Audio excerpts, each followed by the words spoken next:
চেষ্টা করব সেই আড়ালিয়া বাজার ইফতারির মুহূর্ত। দেখুন প্রতিদিনই নিয়মিতভাবে যে বাজারটাকে দেখানো হয়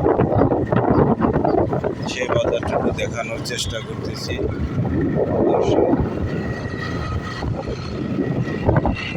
আমারও তো দেখতে মন চায়।